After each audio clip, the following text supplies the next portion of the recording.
consistent in every phase of the game. A great passer. He can bring the ball up against the press. He's a good outside shooter. Makes matchup problems very tough for John Thompson. Take a look at the matchups here this afternoon. These will be the starting lineups for both Duke and Georgetown. And off of transition, how they match up defensively is going to be so important. For example, can Christian Leitner, another freshman, handle Mourning in the pivot? How will the Hoyas go out after Ferry? Will they let a smaller Jaren Jackson go out after him because Ferry has the range? These are all the questions that are about to be answered here. Our referee today is Ted Hillary of Grand Rapids, Michigan. His umpires are David Jones of Gainesville, Florida, and Tom Harrington of Chico, California. These two fellas in the center jump circle just last year as high school All-Americans played with and against each other at times. Controlled by Duke. It was Bricky, number 21, jumping in and hitting the opening tap. Even though Duke is seeded 2, they are the favorite in this regional title game. Great man-to-man. It is Leitner going with Alonzo. And Henderson takes Smith inside and gets the roll for the game's first field goal. Duke strikes first. Bricky knocks the ball out of bounds. Georgetown's ball. Brennan, mentioning Bricky, he's one of the few fellas this year that will match up with Georgetown. Athletic ability against athletic ability. He has got a little bit more size on the men that will be playing him. Explosively. The Hoyas will search for a perimeter shooter. Charles Smith has been the main man until this tournament. Jaren Jackson earlier in the year, he ties it with his first field goal. And he'll be able to take Bricky in those one-on-one moves. He's much quicker out there. Turner has extended to go out after Ferry, so Turner will chase Ferry right now. Playing up on top of Danny Ferry, making him put the ball on the floor. And off the dribble, Ferry's first field goal. Both teams start out red hot. All the way with Bryant missing, and Bricky rebounds the first missed field goal opportunity of the game. When you mentioned that Turner-Ferry matchup, Turner has played forwards all year, but never one that could be that big and move outside on him. Off a screen, Mourning switches, Ferry fires, misfires. Here comes Bryant, puts it down. 3-on-1. Snyder's back, and they get it to Jackson. Good defense by Snyder, and Jackson can't hit it, and Ferry's first rebound. You'll see some emotional fatigue take place in about next 30 seconds. These players are going so fast they can't get their breath emotionally. First personal on Bryant, and of course, Billy, depth in the bench. It proved to be so valuable for Seton Hall and P.J. Carlissimo. And here in New Jersey in the Meadowlands, you'll see any number of Seton Hall T-shirts, banners. The team did not return to its campus here in New Jersey. P.J. Carlissimo took Seton Hall out to Los Angeles. No school next week. They'll prepare there before going to Seattle. Henderson misfires. Loose taken by Leitner, the freshman. Great rejection. Leitner right back for the field goal. He's quick off the floor, and he probably has about an inch on Alonzo Mourning. So he's going to have, Alonzo will have two fellas he has to handle in there of good size. Ferry playing Mourning now man-to-man. Ferry leaning against Mourning. Ferry with the experience, trying to keep him outside. The Hoyas will try to get him involved. He's been the scoring leader from the perimeter. He bangs one in. He said he's a talented kid. Now he's matched up with Danny Ferry. Snyder and fouled as he drove to the glass, and on Bryant, that's two quick ones. There was a case where Duke has taken the ball right to Georgetown, so Alonzo got with Danny Ferry, which took him outside on the perimeter, therefore not inside to be able to block those shots. Not the matchup that John Thompson wants consistently. You know, Quinn Snyder, who's stepping up to the free throw line, is from Mercer Island, Washington. He was twice the Washington State Player of the Year, so a trip to the Final Four would be a homecoming. And many of the Duke players, including Danny Ferry, his roommate, said, we can't wait to have some of Mrs. Snyder's home cooking, as Mark Tillman checks in off the Georgetown bench, and Bryant sits down with those two fouls. No, Brent, Duke went to Seattle earlier this year. It might have been one of the problems they had. It was a very difficult trip, flying all the way out, playing a game, flying all the way back cross country in about a day and a half. Snyder pressuring Smith. He did a terrific job against the West Virginia guards. What a defensive tussle that was between Duke and the Mountaineers. Smith with a bounce to Tillman is short on the shot. Knocked out of bounds by Duke. Charles Smith looks considerably more quick on his feet than he was the other day. Looks like he's finally overcome that flu bug. Man-to-man out of bounds. Georgetown very quick going to the hoop. Jackson lost it. Leitner recovers on the turnover. Henderson's in the middle. Bricky's on the left. And Henderson goes for the layup, and Bricky is there. There's a case again. Alonzo trying to do it all by himself defensively. Bricky's such a great leaper, able to get that second board. Twice Duke has been able to put back a miss. Snyder all over Smith, and a 5-second violation. Great defense by Quinn Snyder, forcing the turnover. Duke with a 9-4 lead under Coach K here. 17-23 first half. Brent, you mentioned Seton Hall. We talk about these two clubs, both holding opponents down around the 40% defensive field goal percentage. See Georgetown changing their defense, going to a little box and one on Danny Ferry. All 5 Duke starters have scored. Snyder with the free throw. The others with the field goal. Henderson's second field goal. It's a blazing start. And Georgetown's defense has not been as effective in this tournament as it was during the regular season and in the Big East tournament. Now Tillman off the dribble, loses it, but Mourning underneath.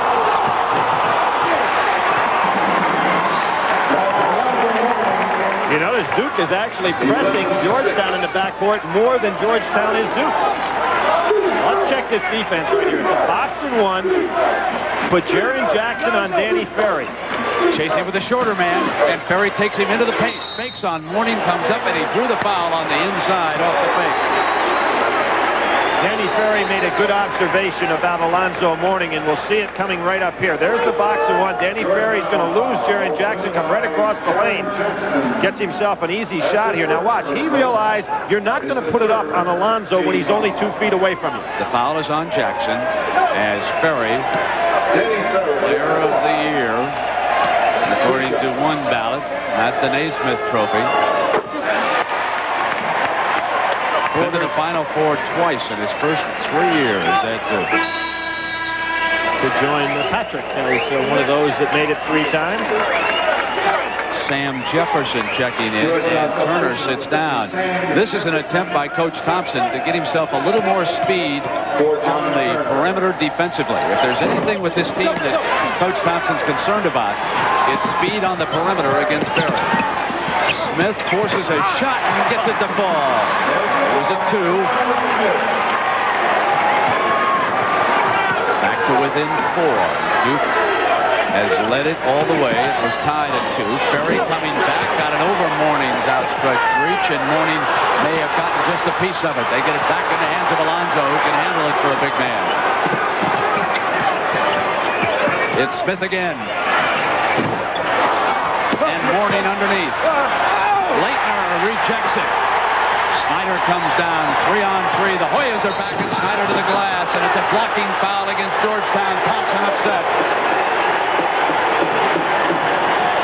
Christian Leitner has been truly outstanding both in the ACC tournament and in this NCAA tournament. He's a young man that's going to be of All-American caliber as well as Alonzo Mourning. There is a very clean block. Quinn Snyder headed the other way on the fast break. One interesting observation of a little wrinkle of what Mike Krzyzewski's doing in his defense. Danny Ferry, realizing Mourning takes his time down the court, is being used to press Charles Smith almost double team in the backcourt. That's going to take a lot of strength to be able to do that all game, because Ferry's going to have to work on both ends. Abdel Nabi, the veteran center, checks in, and Leitner sits down. So they'll run a fresh player in to the middle against Alonzo Mourning. So critical as to how those two will hold up. Thompson is upset because 4 fouls have been called against Georgetown and none against Duke. See that little double team look Ferry's given to try to slow Charles Smith down. Snyder assessed the personal foul, but he is doing a great job defensively of staying on Smith. That time a little too tightly. How Georgetown got here, one of the most memorable games, if not the most memorable, beating Princeton of the Ivy League by 150-49, exploding the second half against Notre Dame, and then holding off a determined North Carolina State team 69-61. Now for Georgetown, Dikembe Mutombo of Zaire, Africa checks in, and Mourning will take a breather. Smith also in for Duke University, so both coaches realizing these teams are expending tremendous energy. Both teams deep enough to go to that bench to 8 or 9 men.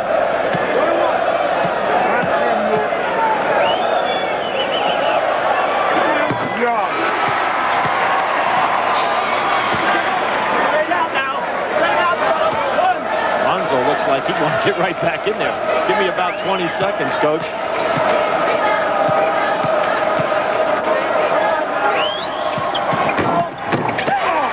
Abdelnaby yanks off the missed free throw. Snyder will bring it down for Duke. He's the floor leader. He was the shooting guard. He replaced Tommy Amaker. Now chasing on the inside. Mutombo with Abdelnaby tried to jump out. Tillman yanks away the defensive board. Lead now to Winston. Winston's got daylight. He'll go for that shot. Tries to save it, and it's Duke's ball. Georgetown with Mutombo in the game went straight man-to-man that time down the floor. Now they go into their full court press. Playing a zone press. Cross here to Smith, who has tremendous range for Duke. Jefferson on Ferry. Straight man-to-man. Ferry with his back to the glass. Backs in on Jefferson. Off the fake. Draws the double team, and it's knocked away and out of bounds. Good double team. Now John Smith is an excellent outside shooter. Ferry was going to dump it out there for his three.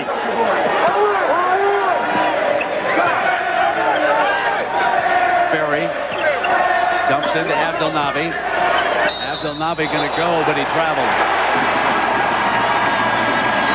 That's the first Duke turnover of the game. Came at the 14:53 mark. 13-9. Charles Smith, bedridden, troubled by the flu, and so he turned to his mother, Diane. And what did she give him? Hot lemonade and tea and plenty of chicken soup. And he reported today that he's a lot better than he was the other night. Well, everything except what Jimmy Valvano prescribed, and that was 2 weeks off before the game the other night. Georgetown trailing. This is Tillman, and he makes it 2 points closer.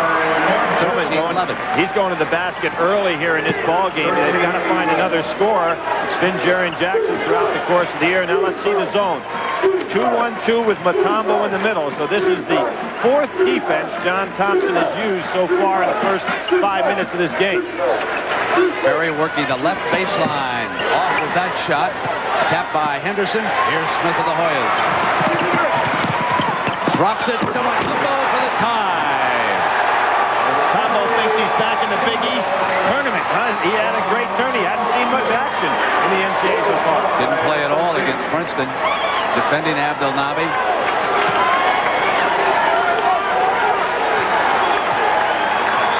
They drop it deep to Abdelnaby. Mutombo was there to reject it. Smith up over the top. Won by Ferry, who chases it down. Deflected out of bounds. Hoyas ball. Although Mutombo didn't get that second block, Smith was thinking about him when he took that little jump.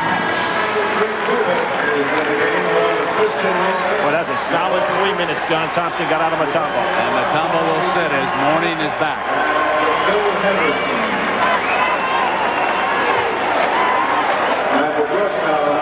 Brent, with the zones that we're seeing by John Thompson, unless Snyder, or in this case Kubek, who's now in the game, starts showing they can shoot from outside, you'll see more zone from him. Winston on the drive, and the Hoyas lead at 15-13 at the 13:20 mark.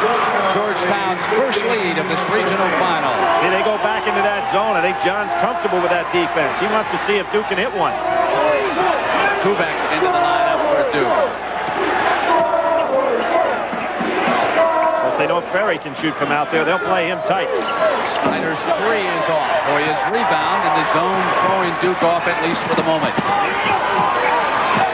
Here's Jefferson from the perimeter. And that's rebounded by Leitner, his third. See if Mike Krzyzewski doesn't try to get Danny Ferry down in low, get the ball inside this zone instead of going all perimeter. There he is. He's got Morning on his back. Now he steps back out because he didn't get it on the inside. He'll go across to Snyder. Back off the fake. Snyder needed the backdoor cut. He'd had a nice little jumper from the foul line. Quickness on this Georgetown defense. They get to the ball so fast. Byrne on the drive.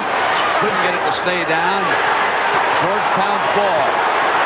Bricky and Mourning collide. No harm, no foul. Bricky yells something back at Mourning. Mourning now comes down. It'll be 5-on-5.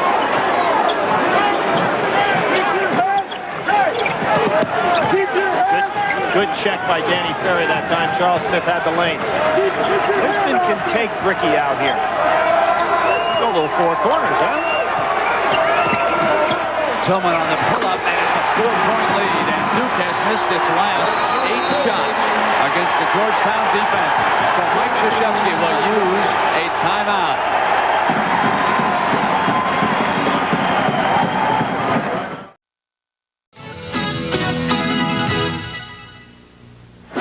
Billy, this was that tussle at the baseline that we saw. Well, two players getting their arms tied up with each other right there. Both very strong. And Alonzo, of course, backing off, which is a smart move on his part, because we saw in the game the other night with Avi Lester, not smart to get yourself in any altercations in the tournament. Back to the box and one now with Jaren Jackson on Danny Ferry. Constantly changing defenses. They have bottled up Ferry so far. He's only 1 of 5 in the game.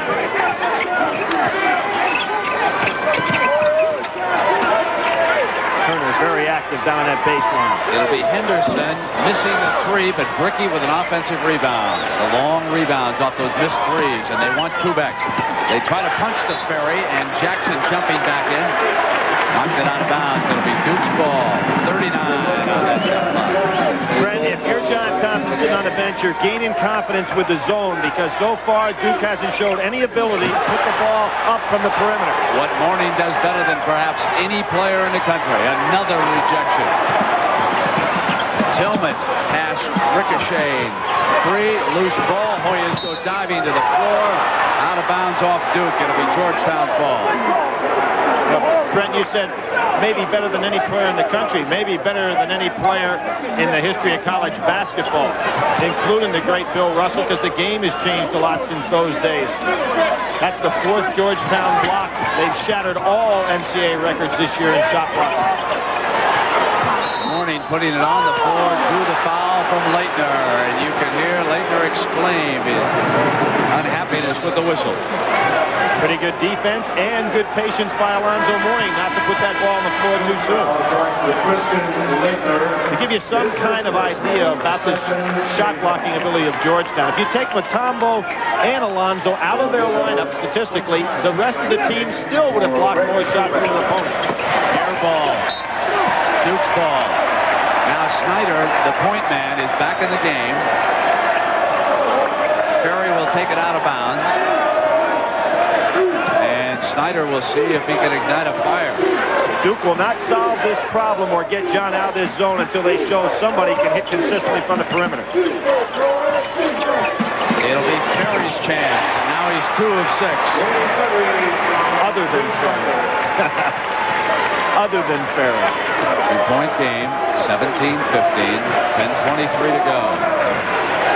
The winner draws Seton Hall next Saturday in Seattle. Illinois will play Michigan in the other national semifinal. On the drive, Smith couldn't get it to fall, but there is Mourning. No block out on him. Long pass, and Bricky comes up on Mourning, but it wouldn't stay down. Smith in the middle, and Ferry goes down, and the blocking foul is called on Ferry. Good call. Danny Ferry didn't get there in time. Alonzo hurt his leg, Brent, on this play. He is limping. He twisted either his ankle or his knee down there. We knew Bricky would challenge him somewhere in the course of this game. But again, that's not a block. But you just knew that Bricky tried to go up a little bit too high, knowing that Alonzo was there for the block. This has the pace of a true championship game. Smith glides in, goes underhanded, and now 5 points for the Hoyas leader. It's a 21-15 lead, their biggest lead of the game. They're up by 6.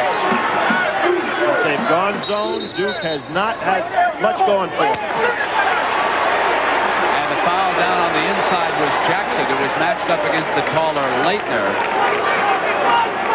And Alonzo being treated over on the Georgetown bench over there, may have twisted that left knee, judging by the treatment he's receiving. And And Charles Smith was also limping just a bit, and now he sits down and he begins to take off his left sneaker.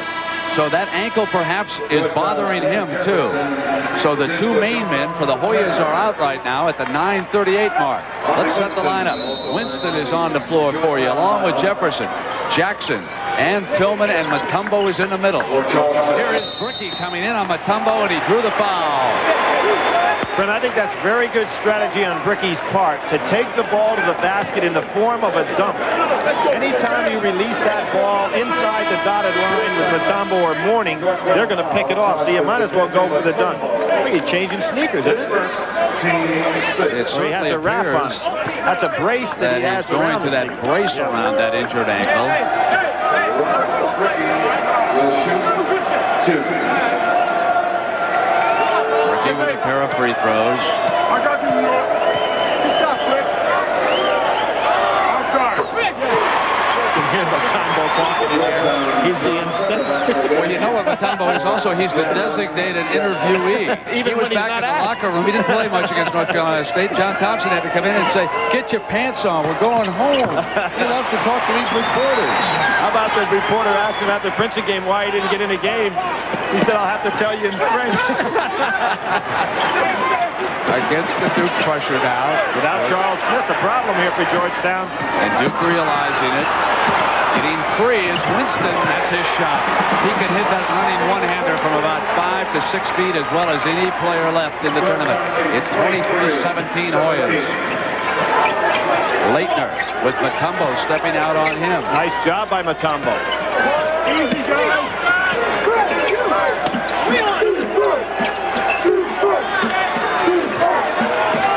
Henderson wants to pump it into Leitner. Couldn't get it to him, so it'll be Bricky coming in. And he drew another foul on Mutombo. Glad to have you along here in the Meadowlands with Billy Packer. I'm Brent Musburger. This is the final regional championship game, the East, and the final piece of that puzzle. See how they've shot. Duke not shooting well against this Hoya defense. What else is new? Yeah, but you know, in this tournament, Billy, that has not been the case so far. Right.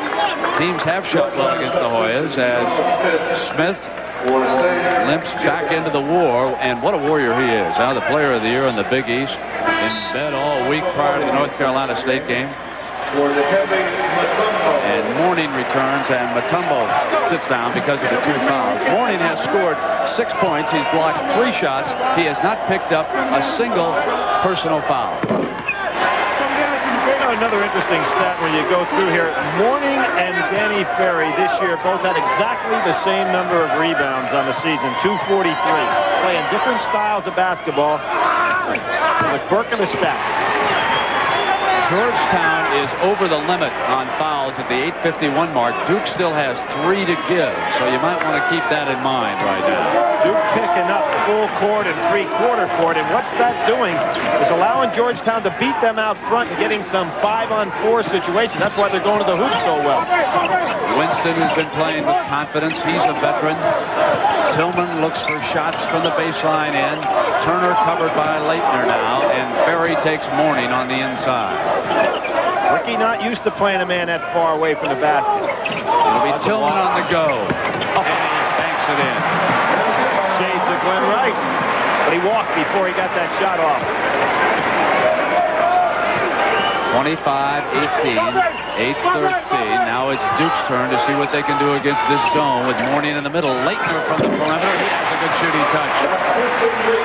Made 14 in a row over 3 games at one point in this season. Tillman's 3. Rebound, Leitner. Another freshman. Boy, there's some good young freshmen in college basketball this year, and big men, too. Well, Brent, I think most people agree last year was the finest crop of big players that have ever been in high school basketball. They've been distributed all over the land. Duke will set an inbounds play. See John comfortable to play zone when Alonzo's in the game and plays man-to-man when Mutombo's in the game. Now here comes a little range on the outside shot for Duke, and that is Smith. Ricky will sit down. Smith can shoot the 3. And he does it regularly. So from the perimeter, They now have Ferry and Smith. Bryant returning for the Hoyas. A real tough matchup problem for Duke, though, because Smith has to play a guard defensively. Ferry, he wanted Henderson, who had broke in. He was thinking that Ferry was going to go ahead with the shot. So on the turnover, it's the Hoyas' ball. And that's only 3 turnovers by Duke. They trail it by 5. They took an early lead, and then the Hoyas rebounded. Again, that's not credited as a shot block, but that's what happened. That is a shot block. And Henderson busts out, and right with him is Bryant. Bryant fouled him, and that's his 3rd personal foul. That hurts John Thompson. Very valuable. Bryant had a great game against NC State the other day. Georgetown foul led by Abdul Nabi in for Coach Krzyzewski, and Tillman for Coach Thompson.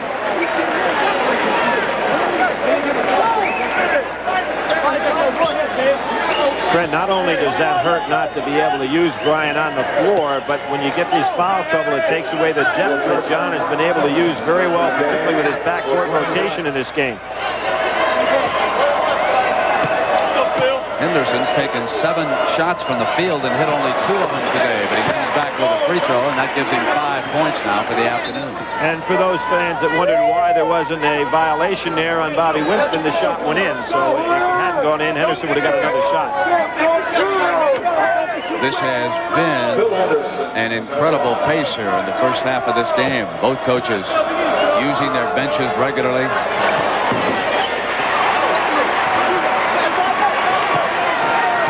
It's a 3-point Georgetown lead. Snyder taking Smith. They want to get Mourning back into the offense. Leitner has it. Mourning turns inside and stays right with it off the miss. 8 points for the freshman. He's so quick and strong on that second movement. Now they go to pressure on the trap, and they go cross court to Smith. Snyder's on the left. He'll come in on Mourning. Came up on him, tried to draw the foul, and goaltending. Score it for Leitner, and Snyder went down hard. Snyder crashed to the floor and was shaken up on the original shot in that sequence. Great judgment by the official on that particular play. He allowed Alonzo not call a foul on Snyder, and that was goaltending because Alonzo caught himself right underneath the basket. Now watch this. Nice no call on that play. Leitner pushes off. Alonzo's going to see that Snyder down on the play. This is a good no call here. Things evidently okay. He's fine. He sets his defense over there against Smith. Jefferson comes out high. Now it's Winston. Abdelnaby switches on him. Leitner still with Mourning on the inside. They go, and he turns, and he fouls him. 3 seconds before the foul. 3-second violation on Mourning. It goes over to Duke. Boy, that was great defense that time by Leitner, who tried to fight over the top, but that's tough to do with as quick as Alonzo and as strong as he is with those arms. Really, it would seem that Duke's a lot different team with Quinn Snyder out on the floor. He took that breather, and Georgetown started to run away from him a little bit. Now he's back, and it's a 3-point game. Ferry gets it to Henderson. Henderson hits a 2. You know, in NCAA tournament play, certain guys get hot. Henderson is that man for Duke. 22 in 2 games at 21 so far in the tournament. Winston on a runner. Abdelnaby chases it down in the corner, but it was out of bounds. Brent, what John Smith has got to do, he can't handle Bobby Winston on the outside. He's going to have to back off him and let him take the shot. When he tries to pressure him, Winston goes right by him. That's a good matchup for Georgetown here. Winston much too quick for him. Look at Snyder extending the Blue Devil defense. That's about as high as you'll ever see anybody take Smith, and they're coming right out on him now. With Tillman, quicker than Henderson, gets by to Jefferson. We've said all year long, this Georgetown team's got 14 guys that can play. Jefferson getting a lot of playing time today, much more than he's seen in recent weeks. But he's obviously a very good player. We'll go back to the 2-3 zone. Henderson He hits the three. 11 points for Henderson in the first half, and he puts Duke up by 30-29 at the 5:15 mark. And John goes to his four corners almost exclusively, trying to take advantage of that quickness matchup. See, Winston goes by Smith. Surprised Mike doesn't go back and play a little zone against this. Tillman slipped, got it over to Jefferson. They'll bring it back out. Winston off a fake coming inside, and the foul is called on Duke. That's Smith's first. You have the clock as your opponent in most cases, but here it becomes your aid. If a team goes four corners this early in the game, you can go back in the zone and let them hold it out there for a while, and then let attack you with 10 seconds to go. Because they have a bad mismatch there with John Smith on Bobby Winston, who's going by him every time.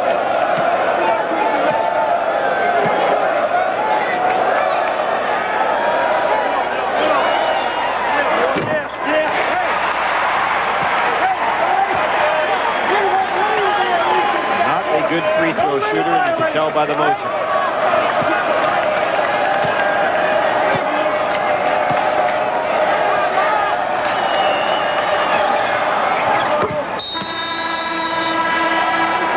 So with 4:57, we've got a timeout.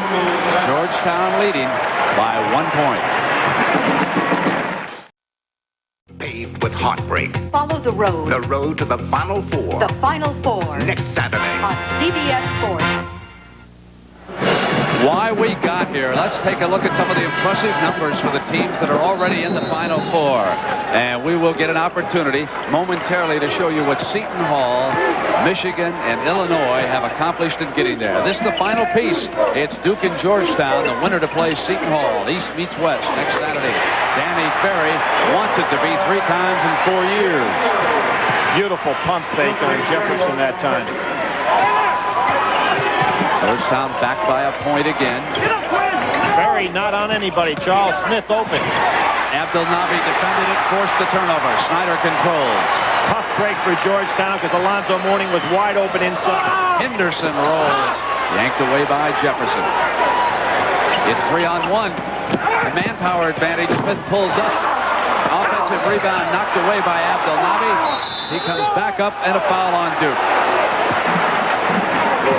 Now those numbers. Folks, this is no fluke. The Wolverines have averaged 94 points a game in the tournament. As for Seton Hall, their average margin of victory has been 15 points. That's the biggest loss Indiana's ever suffered in the tournament. And Illinois pounding away at the glass, a rebounding margin of +10. You know, folks call Seton Hall a Cinderella because it's only their second year in the NCAA. The P.J. Carlissimo has gotten there. But that is such a tough defensive team. It's really hard for us to refer to them. They're better than I guess everybody expected. Well, Brett, they have beaten Georgetown. They've played head-to-head with the Syracuses, and they have not lost to an out-of-conference opponent this entire year. And in the NCAA tournament, holding people under 40% field goal shooting percentage, you've got to be a solid defensive team to do that. Tillman with the free throw ties the game at 4:10.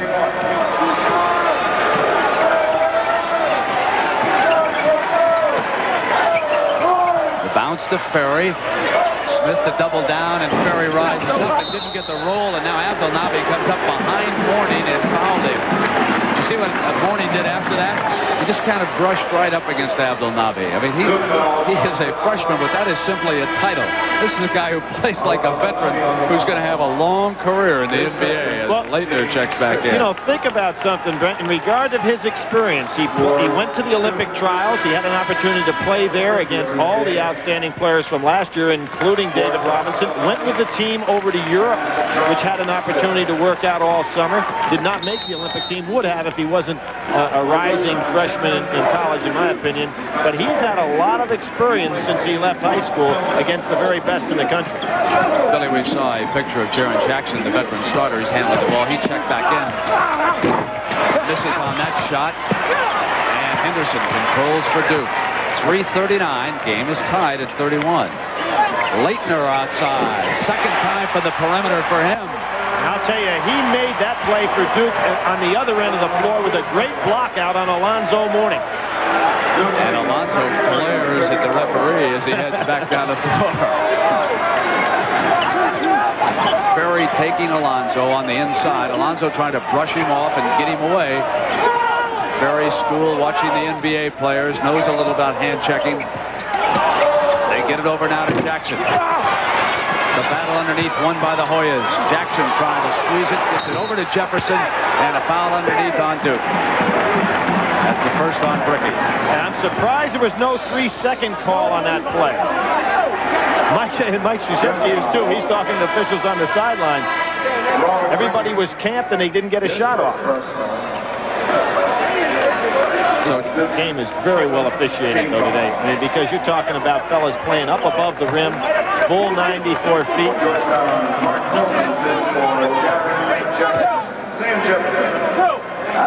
Yeah, played at this level, basketball is not a tough game to officiate. It's an impossible game to officiate. A lot of physical bodies out there. The man who learned at the knee of one Bobby Knight, played for him at West Point, later was an assistant at Indiana, and has set up one of the best basketball programs in the country at Duke. He has challenged Michelangelo, Dean Smith in North Carolina. And they have done some job down along Tobacco Road in this decade. You know, Jefferson might be quiet at Georgetown, but he was a high school All-American, played at Flint Hill with Dennis Scott, went down to Georgia Tech. Good move. Leitner coming left-hand layup. That's 10 points for Leitner against Mourning and the Hoyas. He shocked Alonso and going by him using that left hand. I wasn't trying to over-tout the guy when I said he will be an All-American before he gets out of there. He's that caliber of player.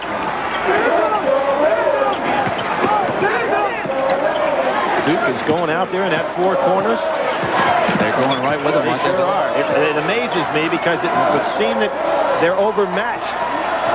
Particularly now here you have a Tillman matchup with Bricky, and Tillman should have an advantage here. Jefferson brings it out, and they leave him alone. 7 seconds. You want Charles Smith with that ball. Leitner was staying back to help on Mourning. Ferry gets Mourning out away from the glass, but it's Jefferson on the inside, and there's a foul. Two-shot foul, I believe, was the call underneath, and that's the second personal on Bricky. One of the things that happens when Charles Smith gets the ball, obviously everyone knows within 10 seconds he's going to take into the hoop. Duke trying to double team, the other three fellas not having a chance to block out.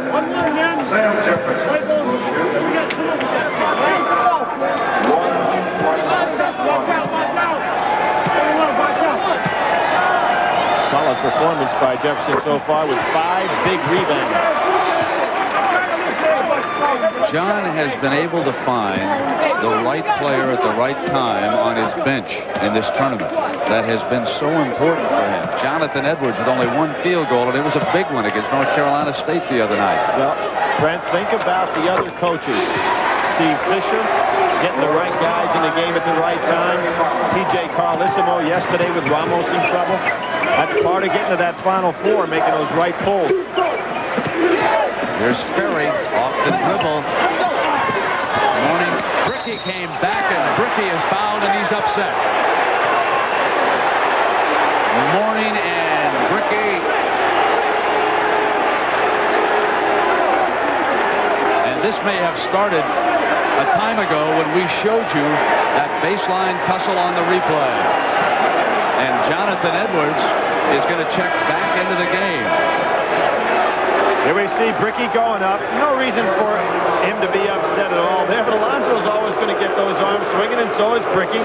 Good job by Jefferson to step in. What's so dangerous now, Brent, in the NCAA tournament play, not only would you get thrown out of this game, but you would miss the next one. That's the killer penalty.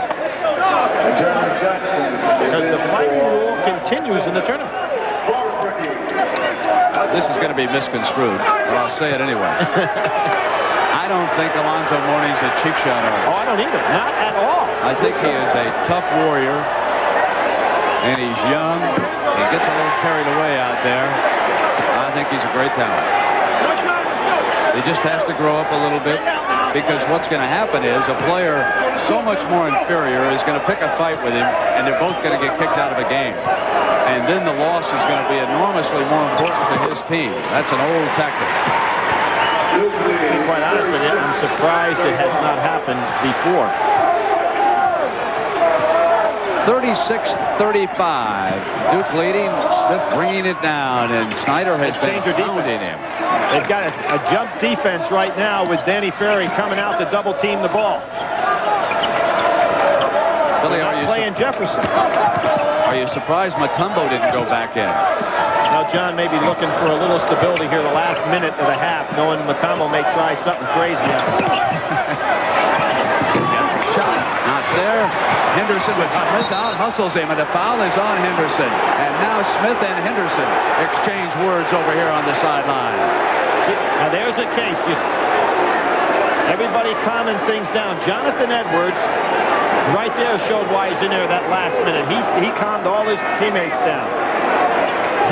Mrs. Smith wanting to make sure her boy gets some more of that hot tea. She doesn't need this action.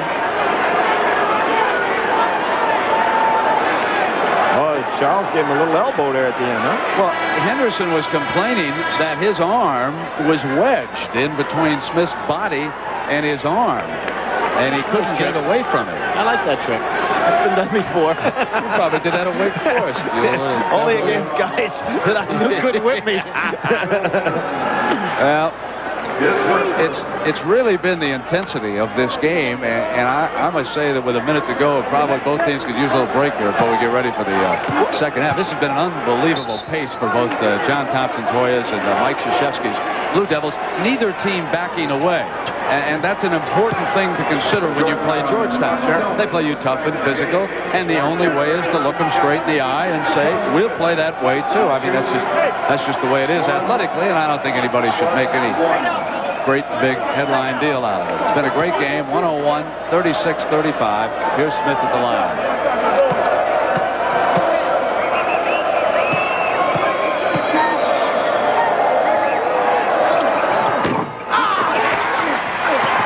Jonathan's got a big one. Why did John pull the right switch? That answers my question. There it is. A lot of it has to do with feel. He does not coach by system as much as he does by feel, but sometimes you got to get lucky too. Now it's Ferry off the dribble again, missing. Ricky with an offensive rebound. Wanted Leitner, and there's a foul on the inside. Jonathan Edwards hooked him. Probably not a bad foul for Georgetown, because now they can sit in their four corners and hold it for the last shot of the half. Christian Leitner can certainly remember what it's like with little time remaining going to that foul line. In the game against Arizona, he had a chance to hit the one-on-one, missed the front end, and their only loss in this building. Red Kovac is in the game for Robert Rickey. Christian Leitner will shoot. Christian Leitner. That's quite a name to be playing on Easter Sunday with, isn't it?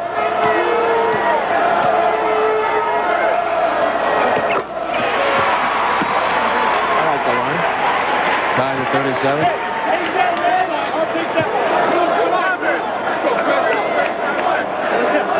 You saw some faces over on that bench. They were tremendous high school players, and they don't get off the pines much for Coach Thompson. That's how deep he is. As Leitner hits the free throws here at the 35-second mark.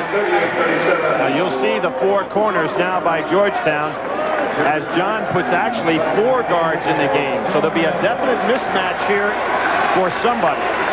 Now, Krzyzewski's defense has been superb the last 5 minutes. Only one field goal for Georgetown during that time.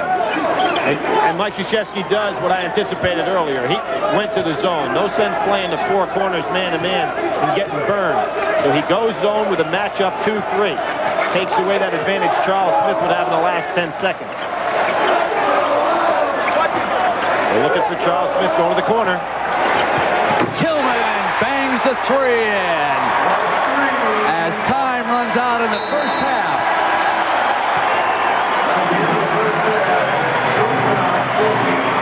John Thompson's Hoyas take a 40-38 lead on Duke. Danny Ferry with 7 points in the first half. Leitner had to lead the way with 12. And CBS Sports coverage of the NCAA Basketball Championship will continue after this message and a word from your local station. Tillman leading the Hoyas with 10 points. As for today's blockade, Alonzo Mourning leading the way with 3 blocks, and Dikembe Mutombo with 1. And we get set for the second half. Brett, that bench scoring that Georgetown has such a big advantage is kind of unusual for Duke, too, because they've gotten about 27 points a game off their bench throughout the course of this season. Bryant back on the floor with 3 fouls. Jefferson, who played well off the bench, gets a chance to start. Smith gets inside of Snyder. With that great leaner of his. How many times have we seen Sherman Douglas and Charles Smith throughout their careers, great careers they've been, make that leaner. Now Perry opens up with a quick field goal in the second half. 9 points for the game. Alonzo kind of annoyed with that when they didn't get over there to make the block. He normally is tough on that weak side. Mourning out high. The pick rolls off it. They go Smith. It's a 2. Charles Smith lit it up in the second half against Notre Dame. Off to a good start here. Henderson punches in low. Mourning was there on Ferry. He said from the weak side, he's so tough to get a shot off against. Danny Ferry's going to have to look at the pass on that play. The 3 is short. Ferry rebound. Slower pace here to start the second half. Here comes Leitner in on Mourning for the layup. 14 points for Leitner. Alonzo really respects him. You notice how he didn't challenge that layup?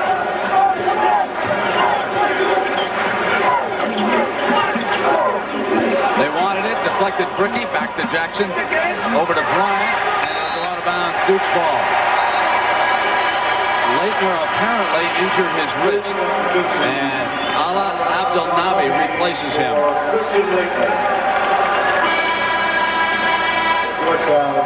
Mark Tillman is in for Dwayne Bryant.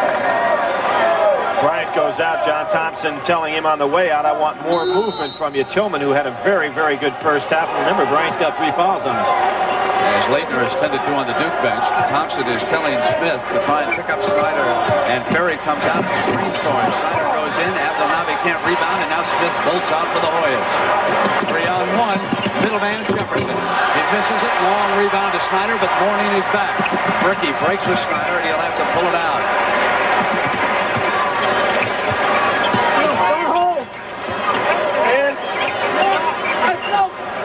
Good defense by Jackson. Perry takes the 3. Push, and underneath the pushing foul called against Abdelnaby. That's his 3rd personal foul. Not a very wise call by Ala, just using the hands to push his man under the basket. He's moved those feet a little bit. Leitner just leaned over to Krzyzewski and said, Coach, I'm all right. So with 3 fouls, you can expect Duke's leading scorer to come back in the game soon. 44-42, Georgetown. Leitner is up. He'll be back in on the next dead ball.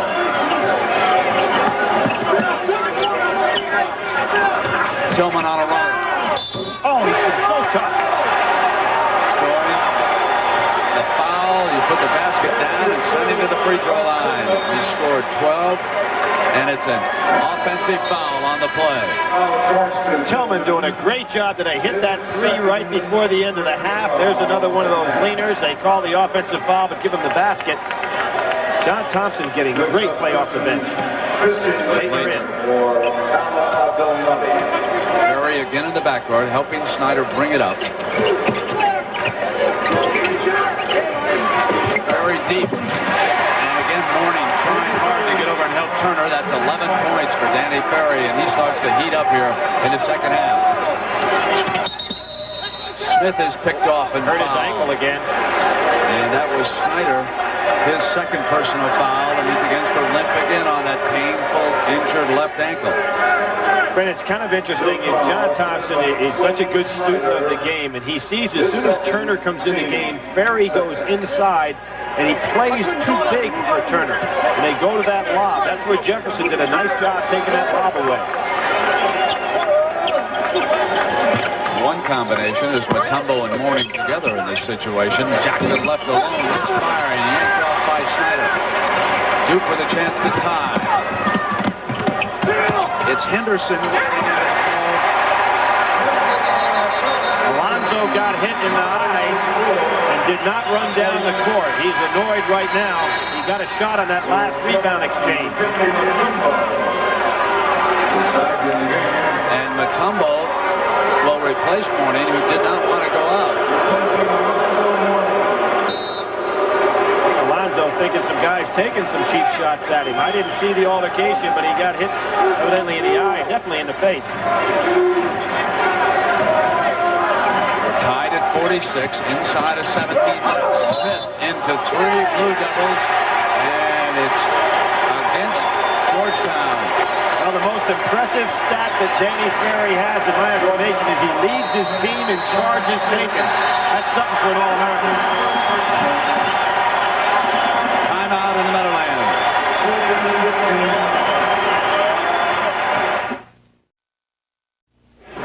Billy, this is how Mourning suffered that injury.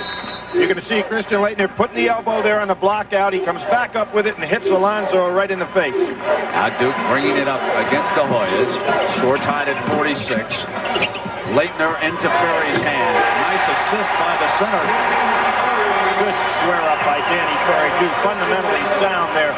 Normally you catch the ball, your feet aren't ready to make the shot. If Danny Ferry is Duke's present, Christian Laettner is his future. Laettner yanks one away. Lead outlet. Here comes Bricky.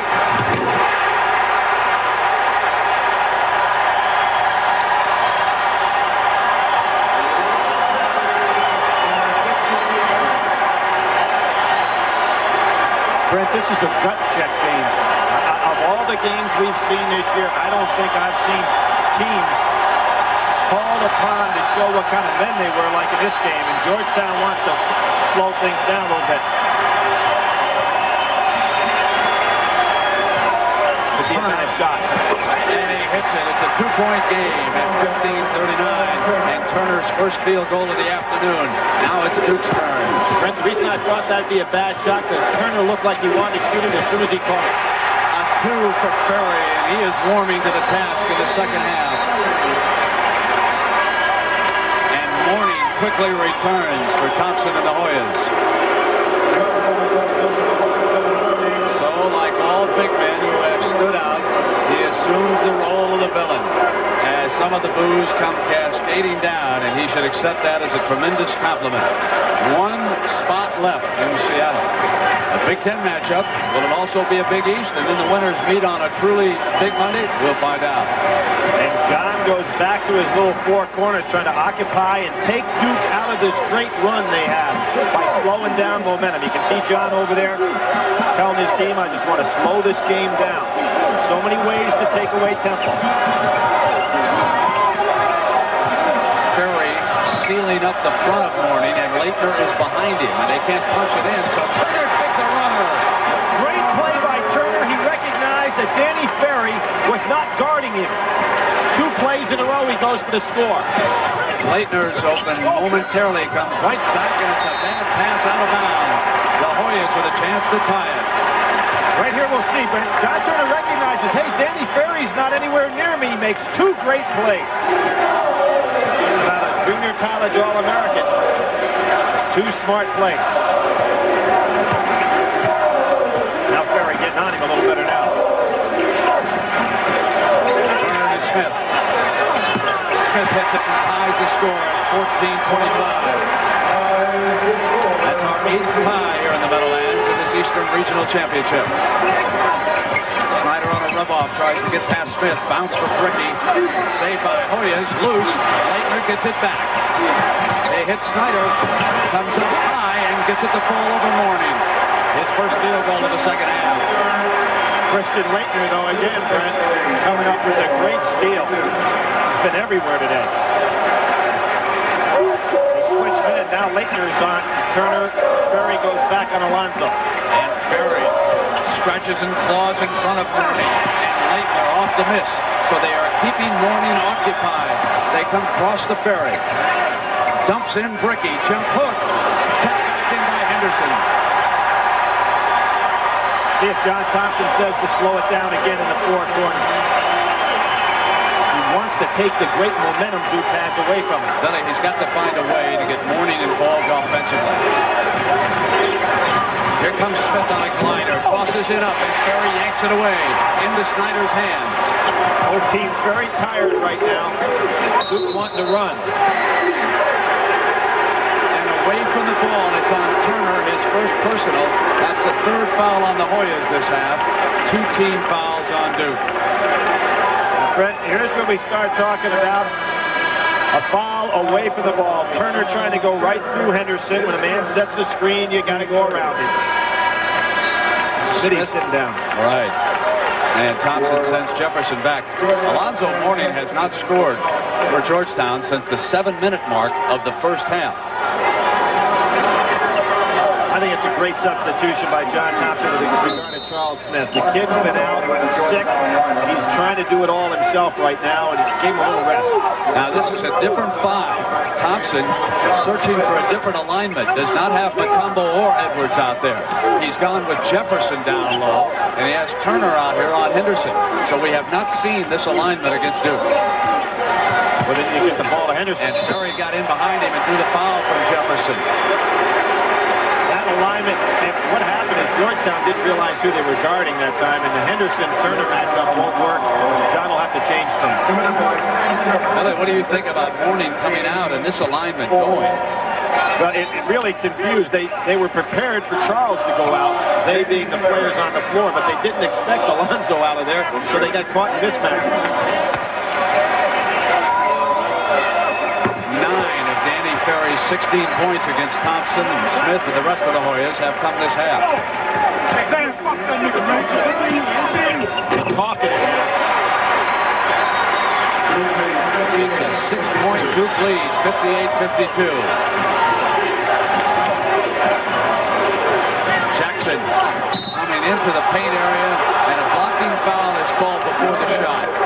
Blocking foul is on Ferry on the inside, his second personal.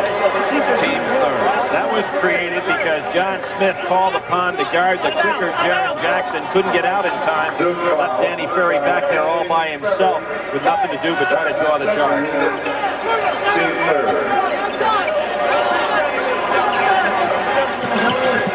Jackson with the inbound. He spins with a jumper. And goes and gets the rebound, but there's a whistle underneath, and it goes against Duke. This one is on Smith, his second. Mike Krzyzewski just trying to get a couple of minutes out of John Smith and Abdelnaby here before he comes back with Bricky and Leighton. He knows his bench has not contributed today with a lot of points, but he needs some minutes because of the fatigue factor.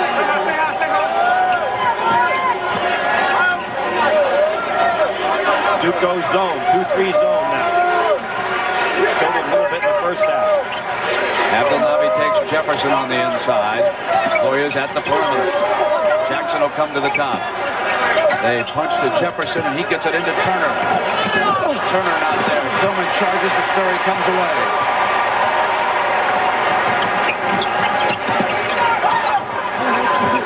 Good senior leadership by Snyder on that play. Not trying to push it inside too soon. Jefferson quickly doubles up on Ferry and finds, and that's goaltending on Turner. I'm not so sure the basket would have gone in anyway, but Turner jumped up, pinned up against the glass, and take a look at it. It was goaltending. I thought Ferry walked on the play before this, doing a lot of pivoting there, and a good play by Henderson to go inside. Not the same when Alonzo's not in there, Brent.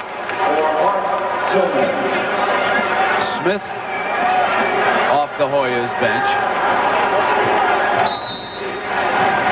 But still no sign of Mourning. And it's 60-52.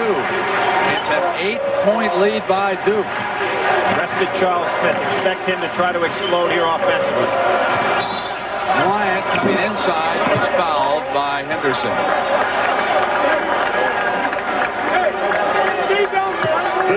Henderson loves to come from behind after you beat him with that block. Ricky returning for the Blue Devils.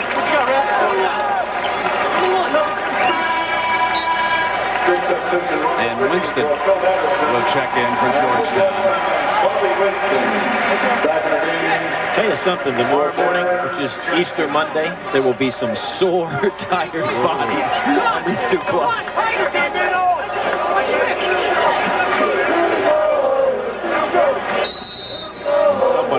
very, very happy, and some will be very sad, as is always the case. So the Hoyas continuing without either Mourning or Mutombo in this alignment. Winston on a run, and Ferry yanks it away. They're going to need some size underneath. It's 60-52, and Mourning is up. Well, John could not wait any longer. Duke goes to a double low. Surprise Ferry doesn't get down in the low post with Bobby Winston on him. Winston won't be able, there he is. No pass in. The foul was called against Winston as Mourning prepares to check in. At the 11:15 mark, he'll return. And the Hoyas trailing by 8, 60-52. Turner sits down. This is Duke's biggest lead of this regional championship. Last chance for the ACC to be represented out in Seattle next week. Duke has out-rebounded Georgetown this half, 9-4. Now, Alonzo is matched up with Abdelnaby, playing his one-man zone down inside. Abdelnaby have to recognize that. Missing. Rebound into Mourning's hands. Now it's Bryant, deflected on the shot. Duke's ball. Here's Snyder. Lead to Ferry. Has it on a runner. Hits Bricky the open. Great block! Free. Beautiful block. Charles Smith took away 2. Back into his hands at the other end, and he tosses in the layup.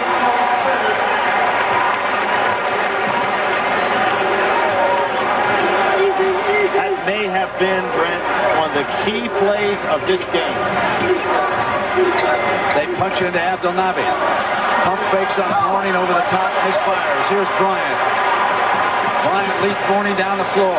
Winston in the corner. We'll bring it back out. Jefferson bangs in the jump shot. Timeout Duke here. That is 8 points for Jefferson off the Hoyas bench. The lead is down to 4. Take a look at this block by Smith. This may be the play of this game. Duke on a roll, a chance to really build that lead, and Smitty makes the block, goes the other way for 2. And Mother loves it. Well, Duke carved out its lead here in the second half because of that field goal shooting, but the main man, Alonzo Mourning, is back in. He has not been assessed a single personal foul in this game. So you would think that he can go the distance. He's also rested. Ferry sat out 1 minute in the first half.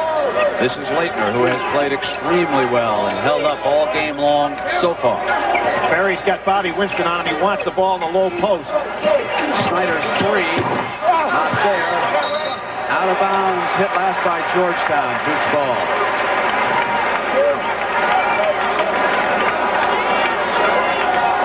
Quinn Snyder, not a good three-point shooter.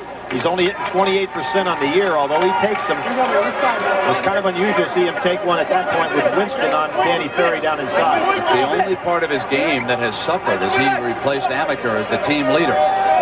His shooting has not been as good as it was when he played more off guard for Coach Krzyzewski. This is Henderson with that quick first stepping step. And goes up over the top. Best way to go against his shot blocker. Take the ball to him. Loose, run down by the Hoyas. The Leitner matchup with Mourning inside is really awesome. And Snyder going out fouls Bryant. Here is that in-your-face jam. Well, Henderson is a great leaper, as is Bricky, as is Snyder. And that's the best way to take a shot blocker when he's inside. You can draw the foul better if you take it to him than try to keep it cute pie. And that was one right down the pipe. The fans are reacting here in the arena. Bricky tried it earlier on a fast break today and put it off the back of the board. Henderson out on Bryant. Bryant gets around him and goes to the jump shot. Underneath, and it's a rebound for Leitner. His 8th of the game. Lead to Bricky. He would have gone up for the jam, but he couldn't quite get to the pass. And Brent, at this time in the game, only up 6. You're better off with possession than trying to go for the home run. Like Krzyzewski told Snyder on that play, take it easy. There's an elbow inside, and that's going to be against Alonzo. He hit it. Thompson is furious. John's wrong on that one, and we'll see it with the replay. Alonzo threw the elbow right to Leitner's face. We'll see it coming up right here. His first personal. And Ferry's facing. 6-5. He got him. The first personal against Morning. It's 62-56. Now Leitner whispering in his left ear as he takes him. And Leitner rubs off Jefferson. I mean, it is tough underneath. Ferry's going to go inside. He's got this play made. Jump shot baseline miss. Morning loses the handle. Out of bounds. Duke's ball. That's one of the few times I have seen Alonzo Mourning juggle a ball. His hands are so soft. Normally when he touches it like that, it's his. Brent, what may be happening to Danny Ferry? He realized he's got such a height advantage on Bobby Winston. He's a little bit too anxious to put the shot up. Leitner looks in and goes to the floor. And he was fouled. He'll come up to that free throw line. That's 2 quick ones on Mourning. The kid is showing some talent here. One of the highly recruited players in the country last year, and not only Alonzo Mourning, but Christian Leitner. Alonzo Mourning is rattled, and Charles Smith, you got a quick glimpse of him in that huddle. He was addressing his words at Mourning. They have to get him settled down for the stretch. Jefferson will sit down. So Smith applies leadership as well as generalship and shooting ability. What John Thompson said about him, 10 quarts of heart and 1 pint of body. And Mourning is not accustomed to another freshman playing as strongly as Christian Leitner has for Mike Krzyzewski and the Blue Devils here today. 8:27. And Leitner makes it 16 points. It's 64-56 Blue Devils. Winston into the paint. Short on the layup. Leitner's rebound.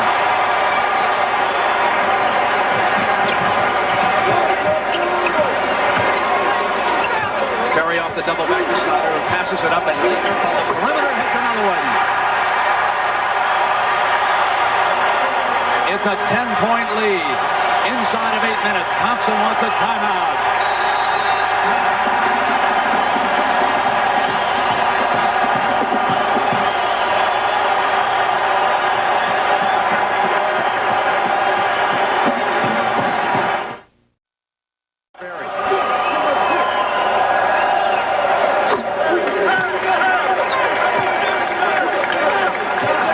Down the floor, if they go that 4 corners, keep an eye.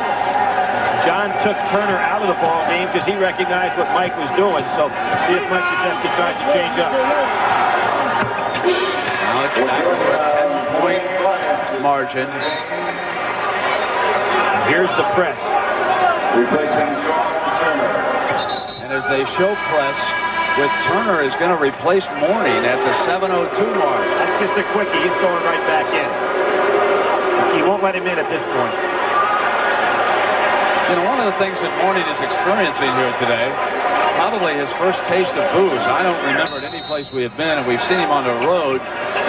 It's an unfortunate thing for a college athlete to be booed, but someone as good as he is going to be had better get used to it. Well, I think they're very unfortunate in this case because he has just played a hard-nosed ball game.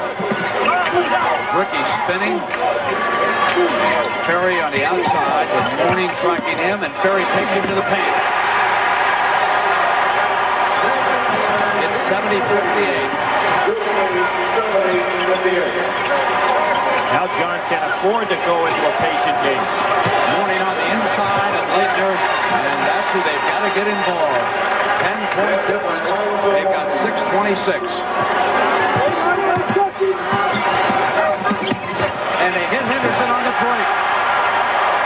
They are keeping Mourning outside right now. The reason for that, Brent, he's matched up with Danny Ferry. See, and this was the matchup we talked at the top of the game. Ferry can play on the perimeter. Alonzo can't be tied up with him. If he's going to keep Mourning out there, he'd be better off with Mutombo down in the paint. Now they punch the Mourning inside. Comes up, and he was fouled. Asking a lot of a freshman to go to him at the go-to time here with 5 minutes to go. And if you're Mike Krzyzewski, you're thinking about Quinn Snyder over there, you want to keep him out as long as you can go, maybe to the 3-minute mark. Billy watching Alonzo.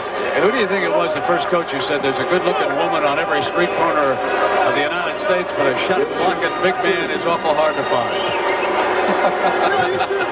I don't know, but there's a lot of coaches that would agree.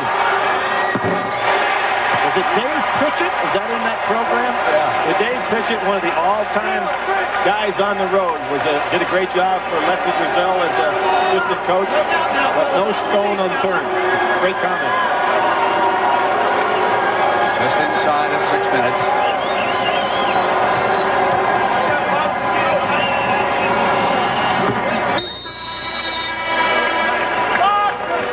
Turner is in, and what John is trying to do here is Turner working the press better than Alonzo does, and then he'll try to get Alonzo in on the offensive end of the court.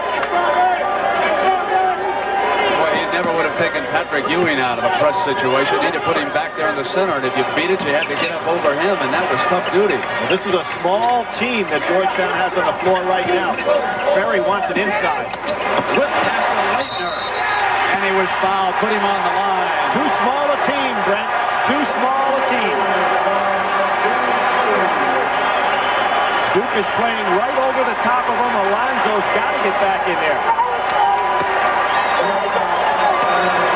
See, Danny Ferry just has Bobby Winston on his hip. There's no chance there, and then he goes right over the top whenever somebody tries to come over to double on Leighton.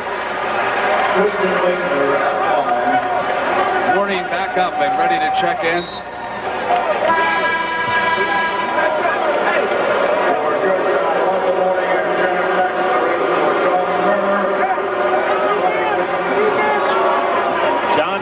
Was pulling all the right plugs in the first half, but he can't get in sync in this last 10 minutes of this half.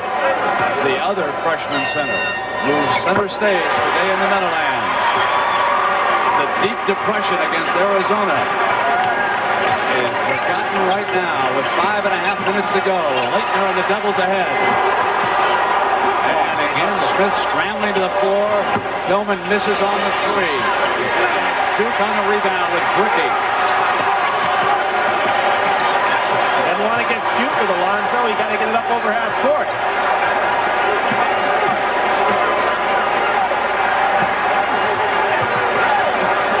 Intercepted quickly in Tillman's hands. Bricky will come back after it, and the foul is called. Brent, that was a case where Duke just got hung up with their own emotion. They had the ball over half court. They're in a great situation in regard to the matchups. Got carried away.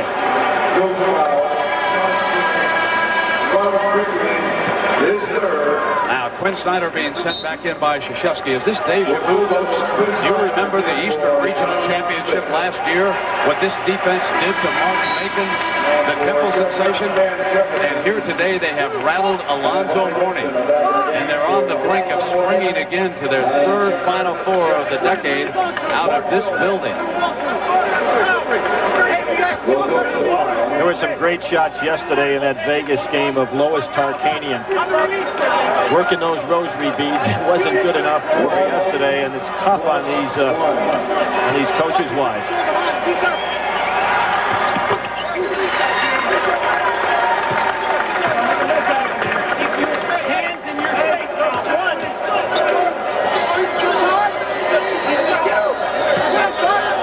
Boy, a lot of talking on that foul.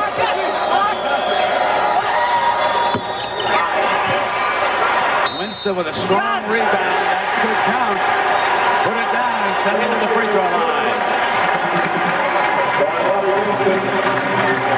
And he was fouled by Christian Leitner, making his first personal. Brent, the famous Georgetown press is going to have to turn the ball over some in the backcourt if they're going to be successful on this run. They have not been able to. As a matter of fact, they went almost the whole ball game without any steals until that one we just had a few seconds ago.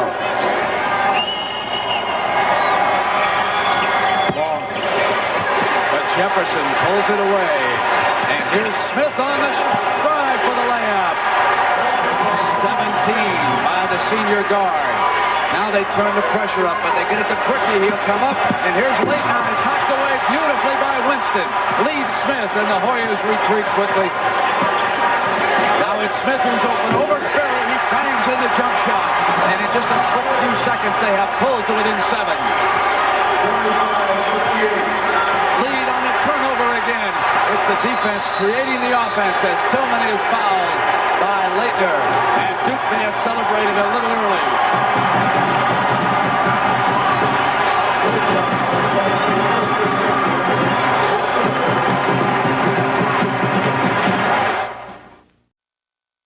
Points in 34 seconds by the Hoyas.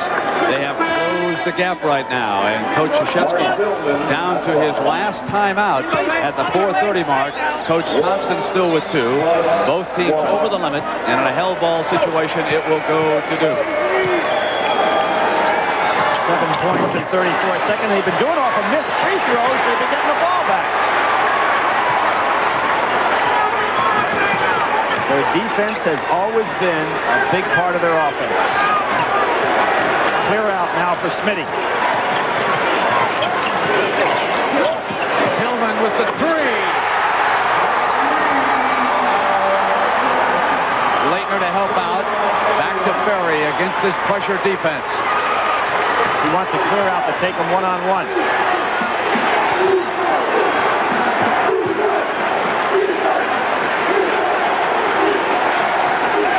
Posting up on Jefferson.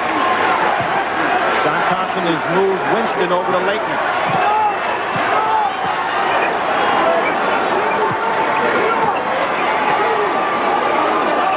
Jefferson fronting Ferry and not making it easy for an entry pass down low.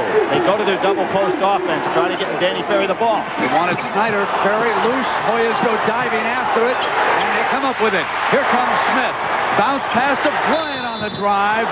Fouled, and he'll shoot a pair of free throws.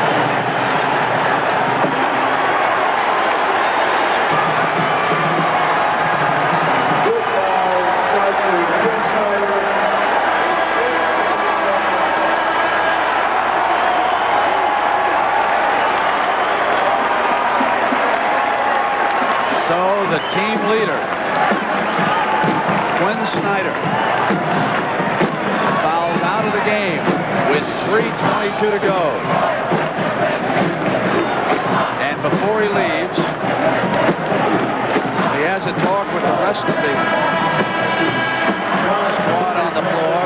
Now he stops, has a word with Smith and Danny Ferry, and Snyder fouls out. And the lead down to 4 with the Hoyas on the free throw line. What a great comeback by Georgetown. Brent, what I think Duke's going to have to do against the press is go long. They've been trying to play it just in a half-court situation. They could take one chance here to go long and score quickly. As Georgetown's really put that press up in the half-court. Just 2 minutes ago, Thompson was down by 14 points. Now he can make it a 2-point game. And Bryant does it for him. The pressure again by this smaller lineup that has turned the game around.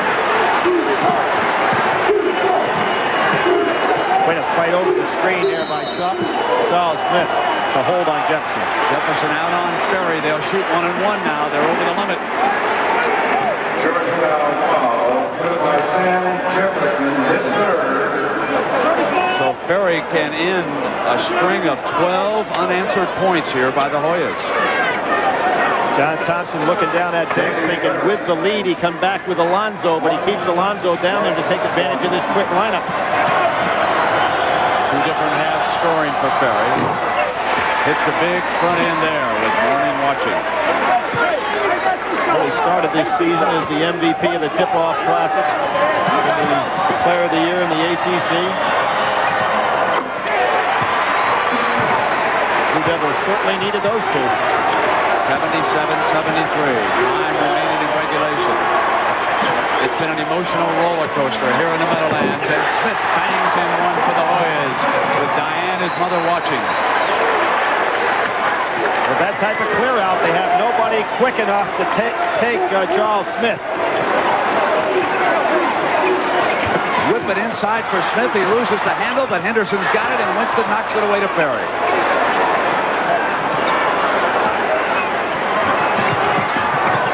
Henderson and Smith on him. The ball on that inline, out of bounds. Right now, it seems that Georgetown is more calm behind than Duke is ahead.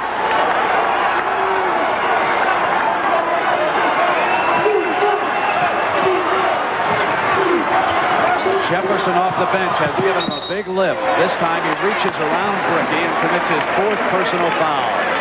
Not a bad foul, though. Bricky, the poorest free throw shooter on the Duke team. Georgetown foul.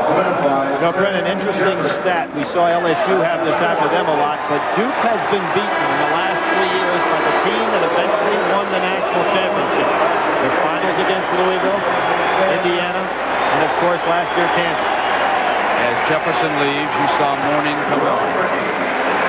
And the 2:29 mark, 77-75. Duke leading Georgetown. Duke has hit its last 10 free throws.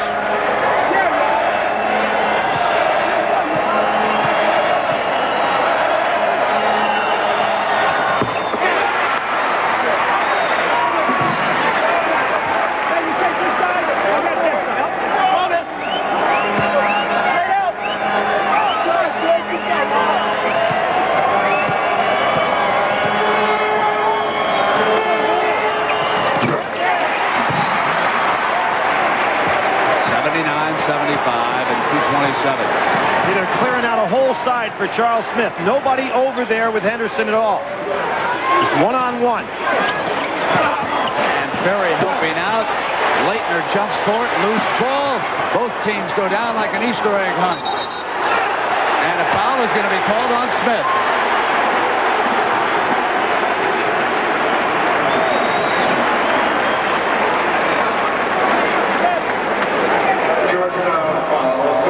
John, here you see the replay coming up. Everybody battling every loose ball, meaning so much. Good job for everybody to go on the floor.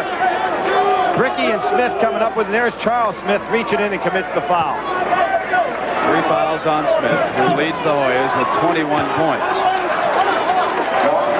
Brett, you know what? Those clear-outs for Charles Smith, John Thompson says, we're a lot better off when Charles isn't so democratic. Well, right now, Charles is trying to do a lot one-on-one, and that's what the coach wants.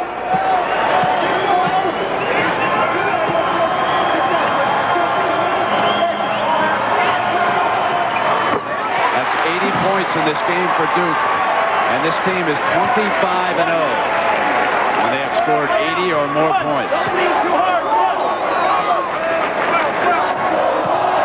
But they cannot be confident about that stat right now. The Hoyas are breathing fire.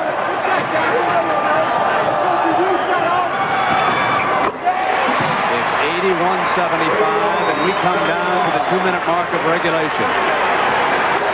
Duke goes into a little zone here to try to help out a little bit on Charles Smith.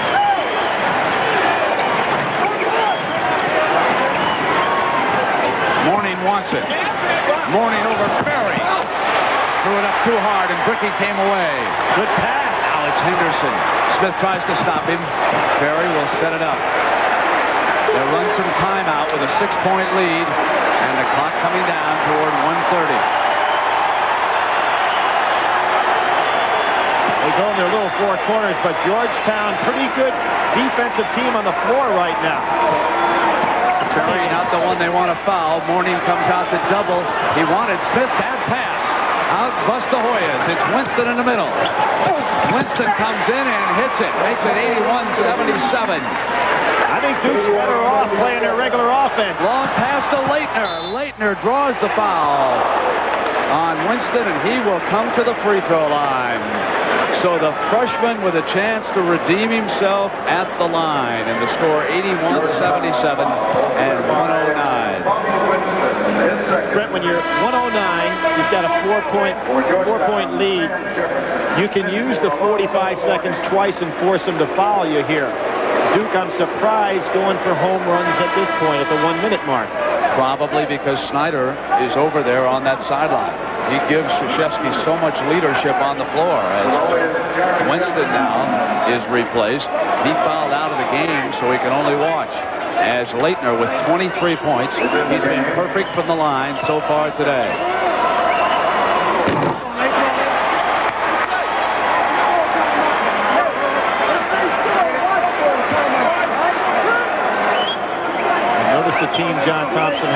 floor. 4 guards and Jefferson. It's 1 of 2 to make it 82-77. Back on an odd number. And with the 3, they can still get even on 2 trips. Tillman will try the 3. It's off the mark. And reaching for it, the foul is on the Hoyas. Jefferson over the back for the rebound, and he will come up and shoot the throws. Fred, just down 5. I'm surprised Georgetown went for a tough 3 right off the bat. We're going to get another possession. Now they've almost forced to go to 3-point shooting. Jefferson, a fine game today for John Thompson. And the winner moves on to Seattle next Saturday for an appointment against Seton Hall. Michigan will play Illinois in the other national semifinal game.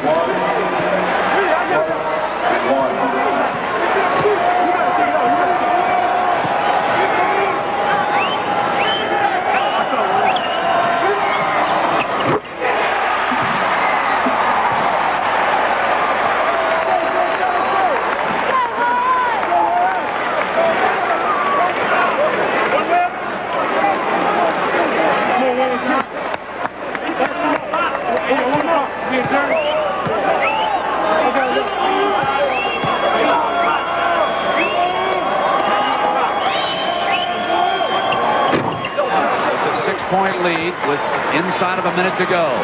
Smith, who is always dangerous in the clutch. And it'll be Jackson's 3, short. Controlled by Turner, and he is fouled. Ferry commits his 4th personal. Now 46 seconds on that clock. Brent, you're almost better off not fouling in that situation. Keep that clock moving. Let Turner have it. Be quiet, play. Now let's correct that foul. They're going to say it was on Bricky and not Ferry. So that's his 4th, and Ferry continues with 3. 83-77.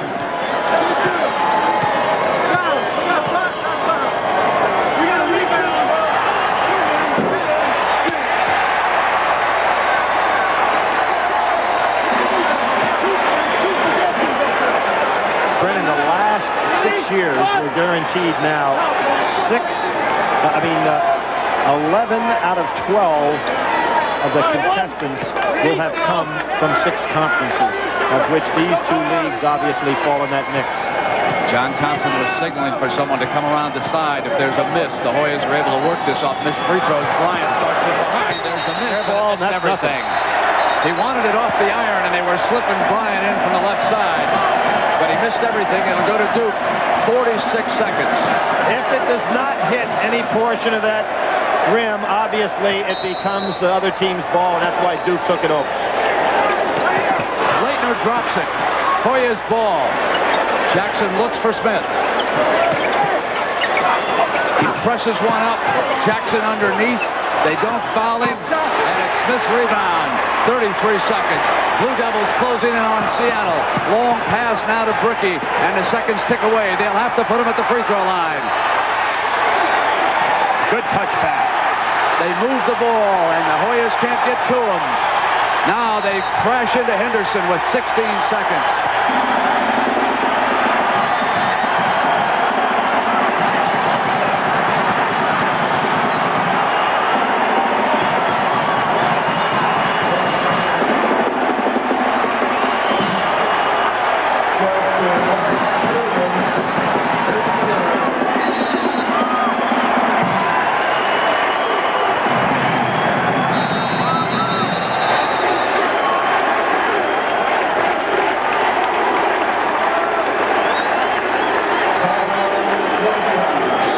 Seconds remain.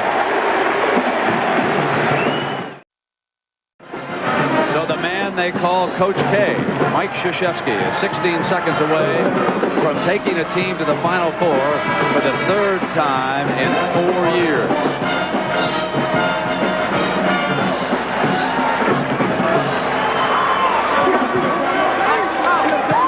The son of Polish parents from Chicago, who graduated from West Point, has done a fabulous job of putting this team together.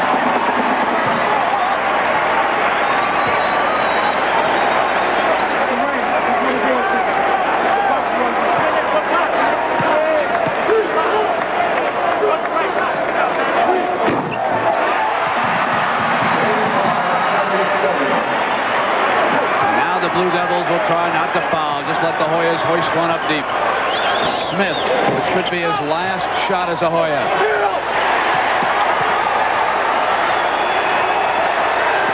Try to keep the ball moving here. That's it. The Duke Blue Devils go back to the Final Four.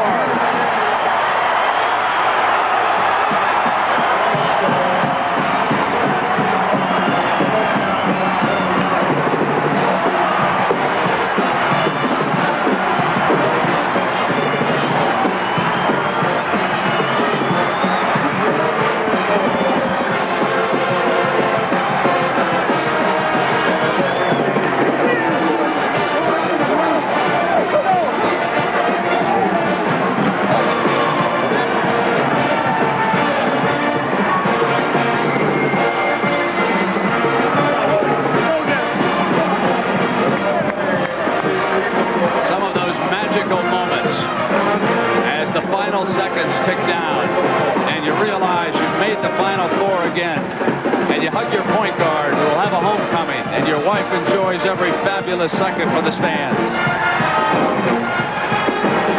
Few moments in sport equal a college basketball team getting an invitation to the big show, the Final Four, and the Duke Blue Devils fill out that final piece of the puzzle. Next Saturday in Seattle, it'll be Michigan, Illinois, Seton Hall, and Duke. We'll be back with interviews.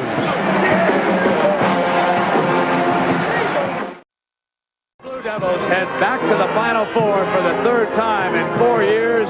We're with the team over here, and Coach, great job again. What a classy group of players you've got. We've got a great group. I'm really proud of them. I'm starting to say too much more. They played really well. We played a great basketball team that made a run on us, and for us to show that character, it's something, I don't know. You've got some of the stars. I'll stay here with the coach. Have you ever seen Coach break out? Look at his tie. He's going all the way through the water. we gave a workout this year. This team's come a long way mid-season. We didn't know if we could be here. He just kept the pace, and we worked hard. For you three seniors, here you got Danny Ferry over there. This is a regular trip for you now. It's just really exciting, and we're really happy. We beat a great team today. It was a big challenge, and we came to it. Where's that freshman? Christian Leitner. Hey, that freshman up there. Here he is. Christian, fabulous job. What kind of a challenge did you think it would be against Alonzo Mourning? What were your thoughts going into this game? My thoughts are just stay open because they're going to concentrate on Danny. And I just shaped up a few times to caught the ball from Quinn and hit my jumpers. Mike, looking ahead now with this team. Don't look ahead. I hate to put you under that kind of pressure right now. A Northwestern guy does that to a Duke guy. Is this team better than the other two that you took to the Final Four? Oh, it's a different team. It's a team that's been under a lot more pressure all year long. And therefore, what they've achieved is maybe a little bit sweeter, but I don't know if they're better. They're all pretty good. I know we're going to play a good team. This time you'd like to come away with a W out there, Danny. Definitely 2 of them. It'd be a great way to end the career. I mean, it's just been great 4 years, and we can end it this way. It'd be unbelievable. Great job by the Duke Blue Devils and their classic coach, Mike Krzyzewski. Let's go back down to James Brown and Jim Nance. James? All right, well, Brent, thank you. So now we know that Seattle is composed of 1 seed. Illinois, the only top seed to advance. Duke, a 2 seed, and 2 3 seeds, Seton Hall and Michigan. And Danny Ferry joins Rodney McRae, Patrick Ewing, Akeem Olajuwon in this decade of the 80s, a star player taking his team to 3 Final Fours in this decade.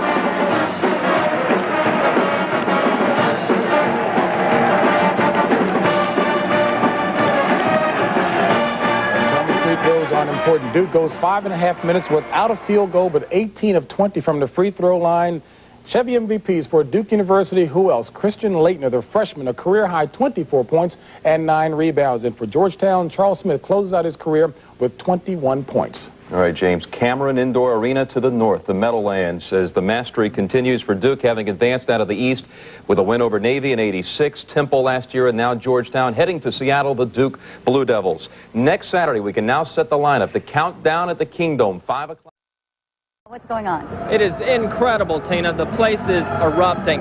If you've never experienced this, anybody needs to come out here and see what this is like. Right now, the celebration, as you can see behind me, is wild. The people are calm as far as destruction goes. Nobody is doing anything illegal, and that's great for Duke officials. As you can see, folks are extremely happy. Brad, come on in here. I want to talk to a Hoya fan. Just kidding, just kidding. No. Okay, how about it? How do you feel? It's great. I mean, I'm a senior. This is my 4th year, and we're going to do it this year. We've been there twice before, but this isn't it this time. We're going to, Seton Hall is next, and then whoever between Illinois and Michigan. We're going to get them this year. All right, great, Brad. Tell me if this is true. We were standing out here in the quad, and as the game progressed, when Duke started surging ahead, you could actually hear in the quad the people in the rooms going absolutely crazy. Duke would score, you'd hear the place erupt. It's a fantastic feeling. We do that for every one of our games. I mean, everybody unites together, and we really get behind the team. We feel like, even though we're just on TV, we're still Cameron's 6th man because we're right behind the team. I know that sounds kind of corny, but that's the way it is. Who's going to win in Seattle? Oh, of course Duke is going to win. All right, great, Brad. Thank you. And that's the scene here at the quad at Duke, Tina. It looks like a good time, and we wish Duke all the luck in the world. Duke does. Athletes hit the floor for practice or for a game. There were kids hoping for a glimpse of a star, maybe even an autograph. But one of the biggest heroes was a kid himself. This is Bobby Hurley Jr., a Duke recruit, destined to be a legend in the New Jersey area after leading Jersey City St. Anthony's to an undefeated season and a state championship last week on this floor. His school has less than 200 boys. Yeah, it was a thrill for us. You know, we don't even have a gym, and you know, we work really hard, and we get talented kids who want to play basketball, and you know, we win titles. Next season, Hurley will team up with some more title hunters at Duke. He's expected to step into a lot of playing time at the point since Quinn Snyder is graduating. It's going to be, you know, very difficult for me coming in and trying to fill the shoes of Quinn Snyder. He's a great player, and I'm just going to do the best I can. So you're wondering what he can do with the basketball. Well, plenty. Hurley is a coach's son. His father, Bobby Sr., is the New Jersey Coach of the Year. Bobby Jr. has what every coach wants in a ball player, talent and smarts. And Mike Krzyzewski and Duke have exactly what this coach's son wants for the next 4 years. Well, you know, I had great opportunities, and I had a chance to visit all the schools, and when I went down to Duke, I really liked it there, and I thought it would be a great situation for me. Coach Krzyzewski's a great coach, and his style of coaching is similar to my dad, so you know, I like that. That settled it. We should be seeing a lot of this kid starting in just 6 months when round ball starts up again. Rick Sullivan, 5:30 First News. And they have a lot to celebrate in Durham, not just the Duke Blue Devils, but how about this report? As the Blue Devil charter closes in on Seattle, it's easy to see these guys are dead serious about the job at hand.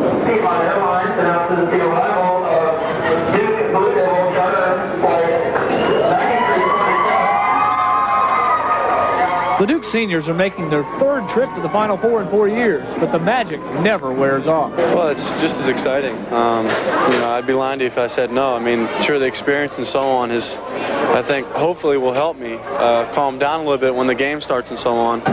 You could go through the dictionary and pick out all the good adjectives. I think certainly we're excited. At the same time, I think that we're focused and we're really prepared. It's not a pleasure cruise, it's a business trip, and that's the way we're looking at it. This is a magical time. It's the event, and as a coach, you feel really proud of being here. But I feel really good for the players because although some of them have been here before, 3 of them haven't been here before. So I kind of watch their faces and see how their faces light up, and that's the way it should be. It's absolutely the best sporting event right now. Coach K and the Devils know what it means to be in the Final Four. Now they say it's time for a title. In Seattle, Jay Jennings, WRAL TV Sports. Think of it, Snyder back in Seattle. When I first found out the Final Four was in Seattle in '89, I think it was probably my senior year in high school, and they announced it, publicly that Seattle was hosting the event and all that. It started out as a little bit of a joke amongst a few close friends to think that it was a long ways away, and we're just kind of, hey, wouldn't that be neat if you were to be there in '89? Now, what are the odds on that? Must be 1 million kids play high school ball. Only a couple thousand crack the college big time. Of these, just about 50 will go to the Final Four. Only one of the 50 is playing in his hometown. I'm happy that we're in the Final Four, and that's what he's most happy about also. But I think the fact that it's a homecoming for him of sorts is great. Quinn's emotion and his leadership over this whole year has been maybe as important as any aspect that we've had in the team, and he had a right to feel that proud, and I'm happy he's going to go home. After helping State Duke to a 14-point lead against the Hoyas, Snyder fouled out right here with 5 minutes to play. Unbelievable. He almost ruined this fairy tale. Yeah, he can't be having his reaching fouls. I'll wring his neck, I think, if he has any reaching fouls this week. The Blue Devils survived Snyder's disqualification, but barely. Snyder had to do some serious hollering from the bench. And when it was over, nobody celebrated harder than Quinn. Quinn, don't hurt Coach K. Well, I want to clear up one thing. I didn't embrace him. He knocked the heck out of me. It was one of those things where I submitted already. If there was a referee, it would have been a quick match. They say you can't go home again, but if you do, you can't win. But Quinn Snyder didn't win this trip to Seattle by worrying about what other folks say. In Seattle, Bob Holliday, 5:30 First News. Okay, and joining me is ex-Duke captain Billy King. Billy, you played in 2 Final Fours, but we were talking earlier in the week, and you said that you think this Duke team may be more ready than the team in '86 and '88. Well, I think so. For the team in '86, they had never been to the Final Four. I mean, none of those guys. And then the team last year, we were sort of happy to be there. But a lot of the guys on this team have been there, everybody except the seniors, so I think they're going to win it. Well, how did they look in practice today? They look good. They were very relaxed. I had dinner with Quinn and Danny last night, and they were relaxed. So I think that's the main thing, is not put too much pressure on yourselves. Okay, Billy, thanks a lot. By the way, Billy King, one of the class players when he played. Always a gentleman. We appreciate that, Billy. Thanks. Okay, Donna, let's... Quinn has family here in the crowd today, and friends. And by the way, at least one bona fide Cameron Crazy has made the trip to Seattle. It is a budget trip. It was frequent flyer miles. It's staying at the YMCA. It's taken me, it's basically going to be, I left yesterday on Thursday. I'm not getting back till Wednesday night, but it would have been $1,100 for the airfare otherwise. So we found a way to do it. And that's what Devilmania is all about. Know what his QP is? 3.6. Would somebody please turn the lights on in here? Duke will have many more fans here tomorrow. In fact, everyone will have more fans tomorrow. Last year, more than 17,000 fans packed their way into the practice at Kansas City's Kemper Arena. Mrs. Lute Olson couldn't even get in the building. Mrs. Olson would have no problem finding a seat at today's practice if Arizona were here. Here's the team that beat Arizona. Seton Hall. What a story these guys are.